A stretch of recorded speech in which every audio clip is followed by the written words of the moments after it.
In 2008, my wife and I were stranded in the Bolivar Peninsula during Hurricane Ike. We had a wrecker service and were usually the last ones out due to helping other people leave. This time the storm surge came in a few hours early and washed the only bridge out, leaving us stranded. The water rose 20 feet, causing us to seek shelter in our attic. Then the storm hit for real, with 20-foot waves that took the walls out of the house, looking like a bulldozer had run through. We were in the attic for about 8 hours before the waves stopped and the water went down enough for us to climb down. What we found was total devastation. We could not see any other houses still standing, and the water was still 15 feet deep. Later that day, a helicopter came and hovered in front of our house. The pilot waved but then flew away. The next day, the water went down enough that I could climb down and wade through the mud and water to try and find water to drink and food to eat, since all of our supplies had been washed away when the walls went. After hours of walking through mud and dead animals, I found a store that had blown apart and scattered food and bottled water over a large area. I managed to carry enough home for us to survive on for a few days. On the third day after many tries, I flagged down a helicopter. They told us they were just a medical team, and while they could not take us out, they would tag us on their GPS and send help. The next day we were picked up by a fish and game airboat and taken to a shelter where we were herded around by the National Guard as if we were POWs. They had little food, no working restrooms, and people were crowded into one large room with cots about 3 feet apart. My wife and I were both injured in the storm, but they had no medical help other than an aid station where I told them my wrist was just bruised and scraped. It had a piece of wood wedged between the bones, and that my wife's knees were just bruised and that she should walk around more. She had to have 2 total knee replacements. The government would not let us return to the peninsula for 2 weeks to check our property or look for survivors. By the time they let us back in, what looters had not stolen, the elements had destroyed. We tried to get help from the Texas governor's office and were told that it was a FEMA matter and that they could not and would not help. FEMA said they were stretched so thin from Katrina that they could only allow us about 1/4 of what it would cost to rebuild our house. We applied for an SBA loan, but were told that since we had no collateral, we didn't qualify. If only we still had our stuff, we wouldn't need the loan. I know this sounds like I'm complaining, but I'm just telling it like it is. We lived through it and are grateful for it. Just keep in mind that if you are in a disaster, don't count on help from anyone. If you can't do it yourself, you might not make it. To end on a light note, I thank God let me survive this because he is still mad at my wife.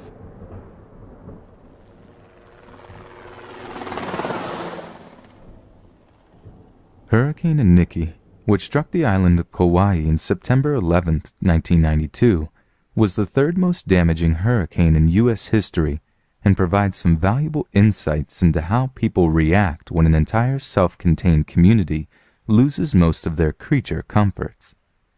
By way of background, Kauai is the 4th largest island in the Hawaiian archipelago. It, along with a small privately owned island off its western coast, make up the county of Kauai. The population in 1992 was about 50,000. On September 11, 1992, Hurricane Iniki made a direct hit on the island with winds upward of 150 miles per hour. Approximately 70% of the buildings on Kauai were destroyed or damaged. Telecommunications and electricity were lost and not entirely restored to all areas for 6 months. Due to early warning and good civil defense planning, there were only a handful of deaths attributed to the hurricane. The hurricane missed the rest of the state except for brushing the leeward coast of Oahu. National Guard troops from other islands were on Kauai 8 hours after the hurricane had passed. Within 3 days, there were approximately 1,000 National Guard personnel on the island. The command and control element reported directly to the mayor of Kauai County and to the governor. These lessons learned are from the personal recollections of a member of the command and control element. Most striking was the number of relief agencies that arrived on island within a week to 2 weeks after the storm. At one point, there were 5,000 relief workers representing 80 different governmental agencies and private organizations supporting a population of 50,000. The 1-to-10 ratio of relief workers to residents was one reason that there were almost no looting or lawlessness in the aftermath of the storm. This ratio of 1 to 10 would be difficult, if not impossible, to achieve more densely populated areas or disasters that affect large geographical regions, as we saw following Hurricane Katrina. In New Orleans, the military response was initially focused on rescue or recovery and not on law enforcement. Military planning is built around operating systems, maneuver, communications, etc. However, headcounts changed daily, and it was difficult to ensure that sufficient food was available at each location. Communications and electricity. In 1992, there were few cellular phones. Nearly everyone relied on landlines for their telephone service. The hurricane downed perhaps a third of telephone and electrical poles on the island. Crews were flown in from as far away as the East Coast and worked months to repair the damage. Replacement poles were obtained from the mainland and shipped to Kauai. Reportedly, the base yards in several western states were emptied of poles to support the recovery operations for a community of 50,000. It should be noted that Hurricane Andrew had hit Florida 3 weeks before Iniki, and the two areas were competing for high-priority items like telephone poles and much-prized blue plastic tarps used as temporary patches for leaking roofs. There were microwave relay stations on the island to transmit communication signals from Kauai to the other islands and, then, worldwide. Some of these sites had only minor damages and were quickly repaired. Others were destroyed and replaced equipment was flown in from Oahu or the mainland. Within a week, telephone services were made available to the public via mobile phone trailers that were set up around the island. However, telephone service to individual homes, like electricity, was delayed for up to 6 months as crews replaced downed poles. Sewage treatment and waste disposal. Kauai is a mix of public sewer systems and private septic systems. FEMA provided generator support to the Kauai County sewage treatment facilities, and sewage never became a major health issue. Waste disposal was more challenging. The hurricane created a lot of destruction and debris. County sanitation workers had been furloughed to take care of their families. The county landfills were initially closed. People began to dump trash alongside the roads. About 3 weeks after the storm, over 1,500 active-duty soldiers were brought to the island with their equipment and went door to door cleaning up yards and hauling away debris. A new landfill with an expected life of 10 years that had been opened shortly before the storm was completely filled within a couple of months. Traffic control and public safety. It became apparent within the first few days that the Kauai Police Department was overwhelmed. A decision was made to free up police officers whenever feasible to take care of their own families. Restoration of electricity to key intersections was given high priority so that traffic signals would be operational. Interestingly, there were little civilian traffic for the first week since few businesses were operating and most of the roads were blocked by downed poles. A military police unit was flown in to provide traffic control as needed. However, as conditions improved, people adapted to driving without traffic lights and were generally courteous to other drivers when arriving simultaneously at intersections. Few accidents were reported. Looting was minimal due to the large presence of the military. The Honolulu SWAT deployed to Kauai and operated at night in high-priority areas such as near jewelry stores, banks, etc. 2 looters were arrested within the first week following the storm. In what amounted to lightning justice, they were charged, tried, and convicted and incarcerated within a week. The case was widely publicized and served as a great deterrent. The fact that access to the island was tightly controlled for the first month also stopped any outsiders from taking advantage of the situation. The lesson learned is that highly visible military and police presence, coupled with quick convictions, served to keep criminal activity at a manageable level. However, the local police department, as we saw in the aftermath of Hurricane Katrina, is probably incapable of maintaining law and order. Medical. All medical personnel who live on Kauai were affected by the hurricane and, with the exception of emergency rooms, normal medical support ceased. State and county civil defense had air evacuated most expectant mothers and dialysis patients to Oahu a few hours before the hurricane struck. Interviews with the doctors from the various relief organizations uncovered a pattern of medical emergencies. The first few days saw broken bones from falling off roofs, nail punctures, and similar wounds. After about a week, diabetics and people on mood-altering prescription drugs started to show up at the clinics looking for medication. These were followed by people who had run out of medicine for chronic maladies like high blood pressure and epilepsy. Drug addicts presented a special problem in that their regular supply was disrupted. No illegal drugs were getting on the island because the airfields and seaports were controlled by the military. Initially, addicts turned to known drug dealers and, if necessary, broke into the dealers' homes looking for drugs. As a last resort, they started to appear at medical aid stations. Typically, this occurred 7 to 10 days after the storm. Medical challenges provided some of the most relevant lessons learned from people interested in preparing for a breakdown in local, regional, or national government. As any infantryman will tell you, the welfare and location of the unit medic is always on your mind. If you don't believe you have any skills to offer a group, you should develop your first aid and medical skills. There will always be need for a doc to take care of group members. Research and build your own medical kit. Talk to emergency room workers and find out how they triage incoming patients.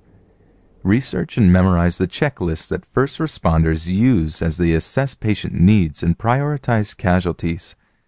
Research the process doctors use to diagnose patient complaints and symptoms. Medical equipment and a confident air could be your passport to safety. One of the most prized items turned out to be generators.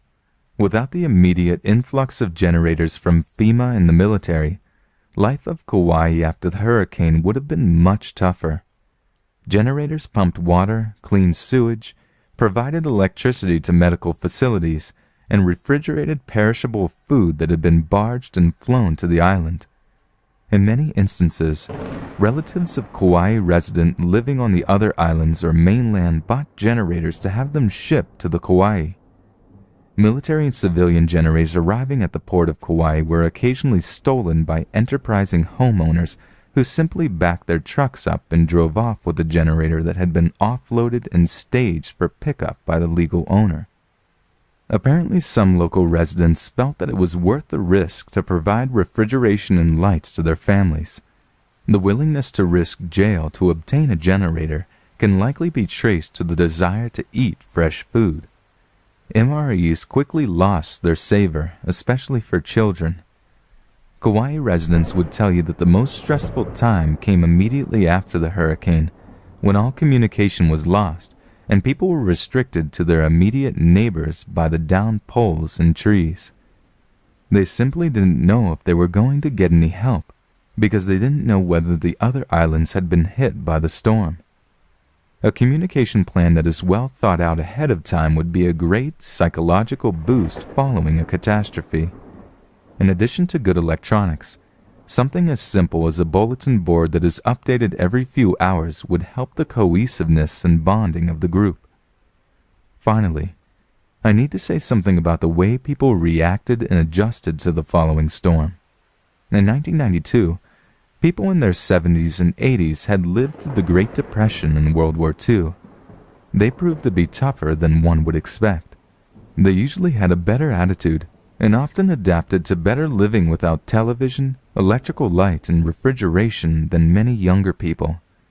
Military people found the duty easier than most field training exercises. Military veterans had often endured tougher times and also quickly adapted.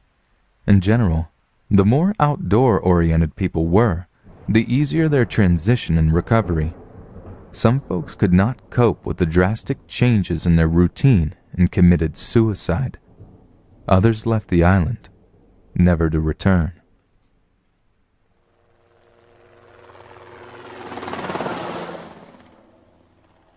Sometimes it's not an option to relocate, so you have to get prepared wherever you are located.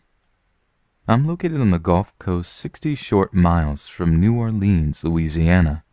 We were ground zero for Hurricane Katrina, so I have first-hand experience of what can happen, and I will describe some things that I did right and some things that I did wrong. We were unable to relocate to a place like Idaho, as we had elderly parents who could not and probably would not relocate to a more appropriate survival area. My mother was born in 1930, the daughter of a sharecropper in the Louisiana Delta. They have lived a survivor lifestyle as a matter of everyday life. She instilled in me a fear of having absolutely nothing. Until her death in 2007, she refused to run a dishwasher or air conditioner. She could not bring herself to waste electricity, water, or anything for that matter. She would not waste anything. Although not as dedicated to thrift as my mother, I did inherit her fear of hunger and vulnerability to the unexpected.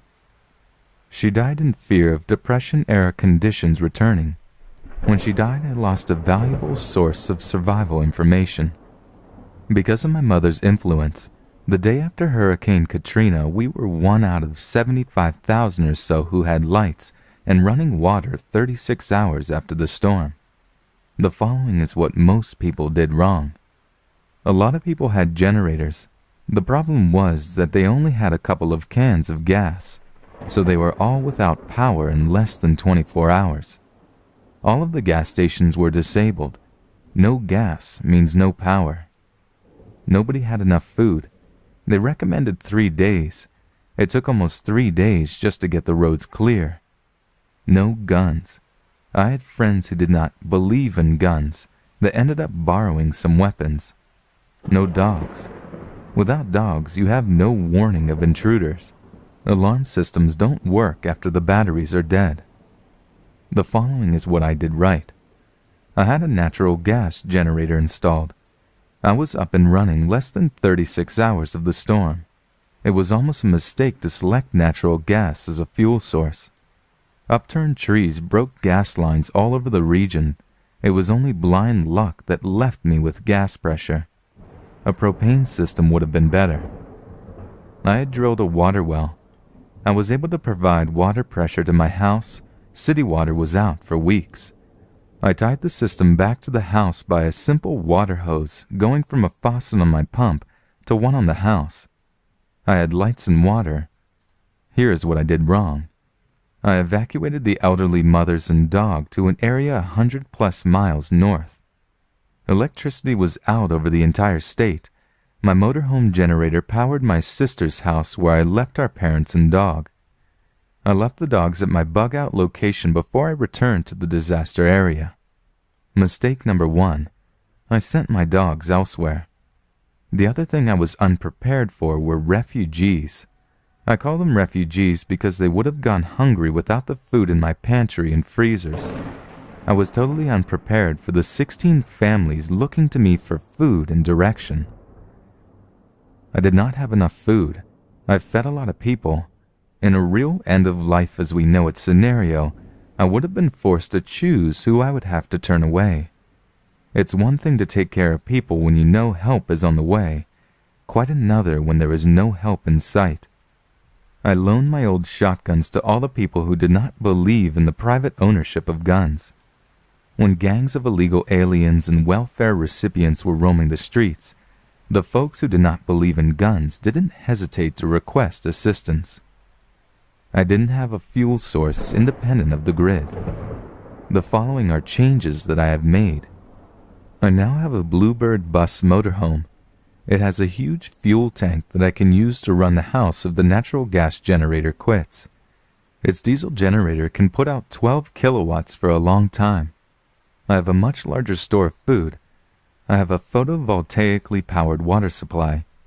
I have a bug-out vehicle that has a 1,200 to 1,500 mile range. It has a propane refrigerator. It has a water system that can provide water pressure to my house. I have dogs. In the aftermath of Hurricane Katrina, thieves were cranking up lawn mowers and pushing them up next to running generators after the storm. They would then shut down the running generators and leave the running lawn mowers while they absconded with the generators. You cannot stay awake 24 hours a day. Dogs do not miss much of anything. I can't recommend a breed of dog, but the following work for me: miniature schnauzers, Australian shepherds, Catahoula curs. If you live in the South and have some land, you cannot beat a Catahoula cur. An Australian shepherd is a close second for all climates. I have 10 acres and good soil, and I'm putting in a very large garden. However, I do not feel that I can overcome the huge welfare population we have here. If things get out of hand, I plan to bug out. I now have an RV that has a tremendous range. It has a propane refrigerator and full facilities. I can literally live on the side of the road for weeks or months. It is equipped to pull a full-size 4-wheel drive with trailer. I have several bug-out locations within 4 hours where I can evacuate to. When I leave, I will have dogs, food, tools, and arms. I also have shortwave radios. You have to develop a survival mentality. You have to add to your preparation every day. Each trip to Walmart is an opportunity to add to your supplies. The one thing I learned that was when the storm hits, it's too late to think about being prepared. You have to think, if a disaster strikes, how long can you feed and protect your family? I add to my provisions every day. Start to prepare now. Think, food, and more food, ammo, bandages, and unless you can go without sleep 24 hours a day, don't forget the dogs.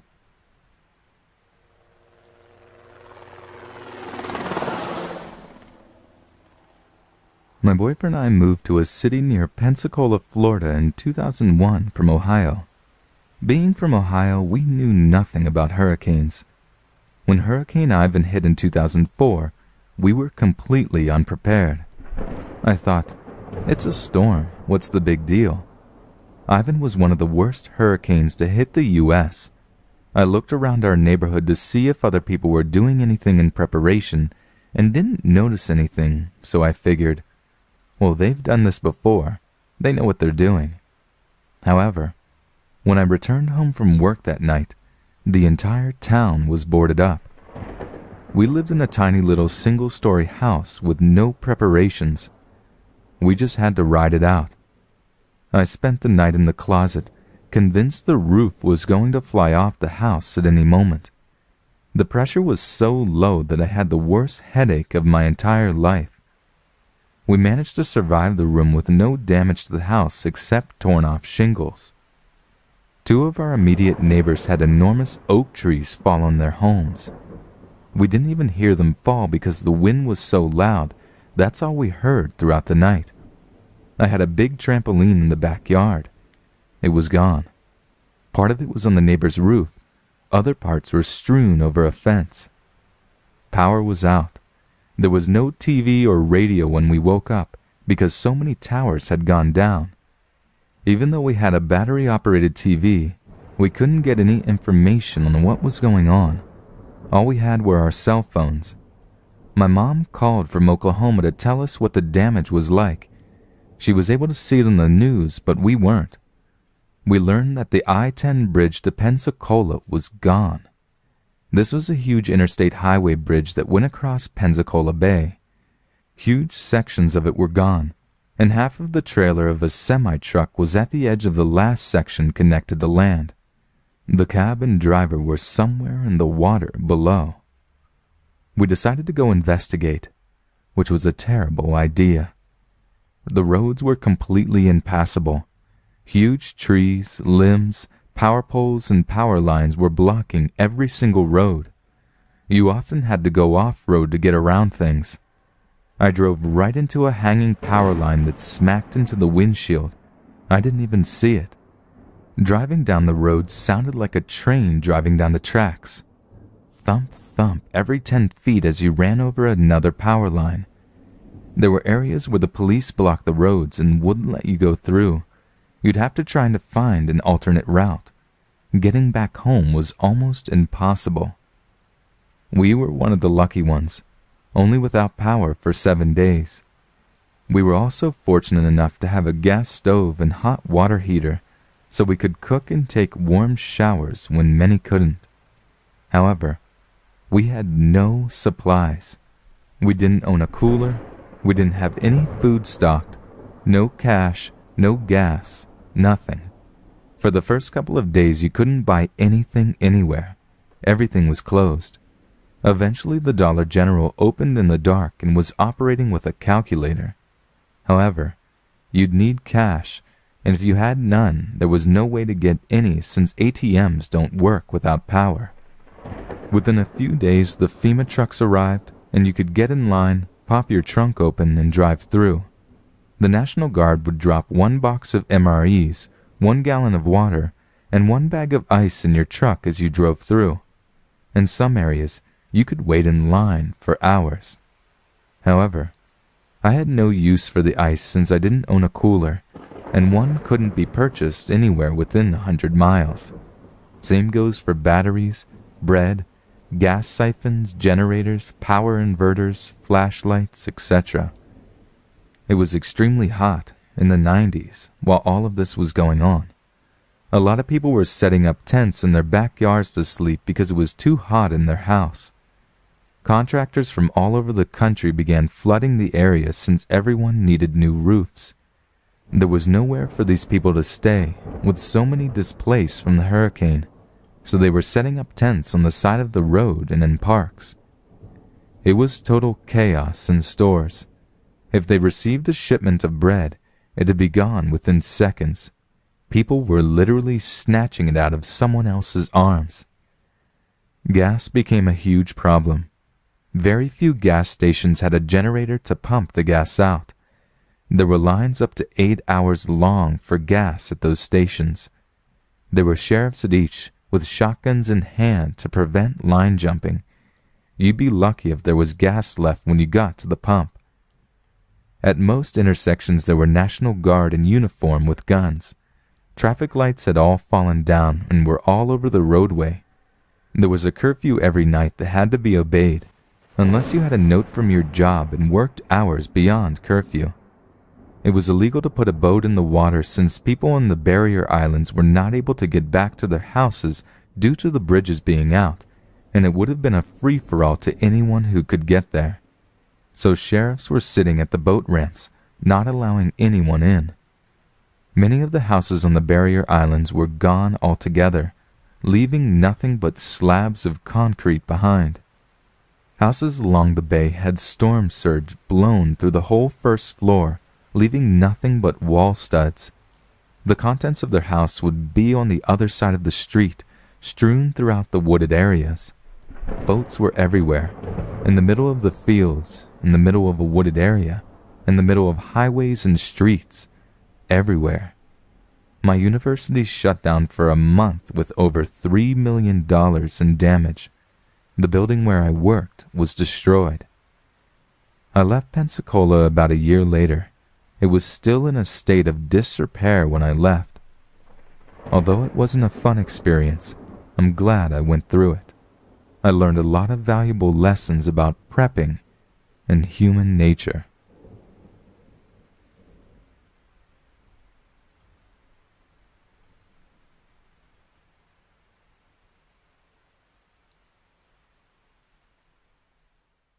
Office, and were told that it was a FEMA matter and that they could not and would not help. FEMA said they were stretched so thin from Katrina that they could only allow us about 1/4 of what it would cost to rebuild our house. We applied for an SBA loan, but were told that since we had no collateral, we didn't qualify. If only we still had our stuff, we wouldn't need the loan. I know this sounds like I'm complaining, but I'm just telling it like it is. We lived through it and are grateful for it. Just keep in mind that if you are in a disaster, don't count on help about 3 feet apart. My wife and I were both injured in the storm, but they had no medical help other than an aid station where I told them my wrist was just bruised and scraped. It had a piece of wood wedged between the bones, and that my wife's knees were just bruised and that she should walk around more. She had to have 2 total knee replacements. The government would not let us return to the peninsula for 2 weeks to check our property or look for survivors. By the time they let us back in, what looters had not stolen, the elements had destroyed. We tried to get help from the Texas governors that had blown apart and scattered food and bottled water over a large area. I managed to carry enough home for us to survive on for a few days. On the 3rd day after many tries, I flagged down a helicopter. They told us they were just a medical team, and while they could not take us out, they would tag us on their GPS and send help. The next day we were picked up by a fish and game airboat and taken to a shelter where we were herded around by the National Guard as if we were POWs. They had little food, no working restrooms, and people were crowded into one large room with cots. In 2008, my wife and I were stranded in the Bolivar Peninsula during Hurricane Ike. We had a wrecker service and were usually the last ones out due to helping other people leave. This time the storm surge came in a few hours early and washed the only bridge out, leaving us stranded. The water rose 20 feet, causing us to seek shelter in our attic. Then the storm hit for real, with 20-foot waves that took the walls out of the house, looking like a bulldozer had run through. We were in the attic for about 8 hours before the waves stopped, and the water went down enough for us to climb down. What we found was total devastation. We could not see any other houses still standing, and the water was still 15 feet deep. Later that day, a helicopter came and hovered in front of our house. The pilot waved but then flew away. The next day, the water went down enough that I could climb down and wade through the mud and water to try and find water to drink and food to eat, since all of our supplies had been washed away when the walls went. After hours of walking through mud and dead animals, I found a store that